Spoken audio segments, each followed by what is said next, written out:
Day 1 ಒಳಗ ನೀವ್ ಎಲ್ಲರೂ ಬಹಳ ಅಂದ್ರ ಬಹಳ ಸಪೋರ್ಟ್ ಮಾಡಿರಿ. 90 ಡೇಸ್ ಒಳಗ ಇವತ್ತ ಡೇ 2 ನೋಡ್ರಿ. ಡೇ 1 ಒಳಗ ಸ್ವಲ್ಪ ಸ್ಟೋರೇಜ್ ಪ್ರಾಬ್ಲಮ್ ಆಗಿ ಜರ್ನಿನ ಸ್ಟಾಪ್ ಮಾಡಿದ. ನನ್ನ ಹತ್ರ ಅಮೌಂಟ್ ಇದ್ದಿದ್ದಿಲ್ಲ ಈ ಒಂದು ಜರ್ನಿನ ಸ್ಟಾಪ್ ಮಾಡ್ಬೇಕಂತ ಮಾಡಿದ. ಒಂದ್ ತಿಂಗಳ ಆದ್ಬಳಕ್ ಮತ್ತ ಮಾಡದ್ರೈತಿ ಬಿಡಪ್ಪ ಅಂತ ನಾ ಅನ್ಕೊಂಡ್ ಕೂತಿದ್ದ. ಡೇ 1 ಒಳಗ ನಾ ಹಾಕಿರುವಂತ ಎಲ್ಲಾ ವಿಡಿಯೋಕ್ಕ ನಿಮ್ ರೆಸ್ಪಾನ್ಸ್ ಮತ್ತೆ ನಿಮ್ ಸಪೋರ್ಟ್ ನೋಡಿ 1 ವೀಕ್ ಒಳಗೆ ನಮ್ ಫ್ರೆಂಡ್ಸ್ ಕಡೆಯಿಂದ ಅಮೌಂಟ್ ಸಾಲ ತಗೊಂಡು ಒಂದು ಟಿಬಿ ಸ್ಟೋರೇಜ್ ತಗೊಂಡು ಮತ್ತ ಜರ್ನಿನ ಸ್ಟಾರ್ಟ್ ಮಾಡಿ ನೋಡ್ರಿ. ವಿಜಯಪುರಿಂದ ಇಂಡಿ ರೋಡ್ ಕಡೆ ಬಂದಿನ್ರಿ. ಪೆಟ್ರೋಲ್ ಹಾಕ್ಸ್ಕೊಂಡು ಯೂಟ್ಯೂಬ್ ದಾಗ ಒಂದು ಸ್ಟಾರ್ಟಿಂಗ್ ವಿಡಿಯೋ ಮಾಡಿದ್ರಿ. ಸ್ಟಾರ್ಟಿಂಗ್ ವಿಡಿಯೋ ಮಾಡ್ಕೊಂಡ್ ಮುಂದ್ ಹೋಗೋ ಟೈಮಿಗೆ ರೈಟ್ ಸೈಡ್ ಗೆ ಒಂದು ದೇವಸ್ಥಾನ ಕಾಣಿಸ್ತ್ರಿ. ಮುಂದ್ ಹೋಗ ನನ್ನ ಗಾಡಿ ತಿರ್ಸ್ಕೊಂಡ್ ಡೈರೆಕ್ಟ್ ದೇವಸ್ಥಾನ ಬಲ್ಲೇ ಬಂದಿ ನೋಡ್ರಿ. ಯಾವ ದೇವ್ರ ಗುಡಿ ಇದು ಗೊತ್ತಾಯ್ತಲ್ಲ, ಇದು ಮರ್ಗಮ್ಮ ದೇವಿ ದೇವಸ್ಥಾನ. ವರ್ಷಕ್ಕೊಮ್ಮ ಜಾತ್ರೆ ನಡೀತದಂತ. ದೇವ್ರ ಗುಡಿ ಸಾಣದಿದ್ರು 20 ರಿಂದ 30 ಸಾವಿರ ಕುರಿಗಳನ್ನು ನೈವೇದ್ಯ ಕೊಡ್ತಾರಂತ್ರಿ.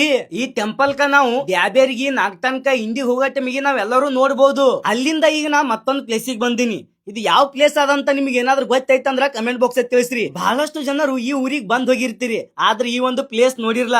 ಕೆಲವೊಂದಷ್ಟು ಜನ ನೋಡಿರ್ತೀರಿ, ನೋಡಿದವ್ರು ಇದು ಯಾವ್ದಂತ ಕಮೆಂಟ್ ಬಾಕ್ಸ್ ತಿಳಿಸ್ರಿ. ನೆಕ್ಸ್ಟ್ ವಿಡಿಯೋ ಇದೇ ರೀತಿ ಇಂಟ್ರೆಸ್ಟಿಂಗ್ ಆದ, ಅದಕ್ಕಾಗಿ ಈ ಒಂದು ಅಕೌಂಟಿಗೆ ಫಾಲೋ ಮಾಡ್ಕೊಂಡು ಶೇರ್ ಮಾಡ್ರಿ. ಪೂರ್ತಿ ವಿಡಿಯೋ ಯೂಟ್ಯೂಬ್ ಚಾನಲ್ ದಾಗ ಅಪ್ಲೋಡ್ ಆಗಿದೆ. ಇನ್ಸ್ಟಾಗ್ರಾಮ್ ಬೈ ಒಳಗ ಲಿಂಕ್ ಅದ, ಕ್ಲಿಕ್ ಮಾಡಿ ಹೋಗಿ ನೋಡ್ರಿ.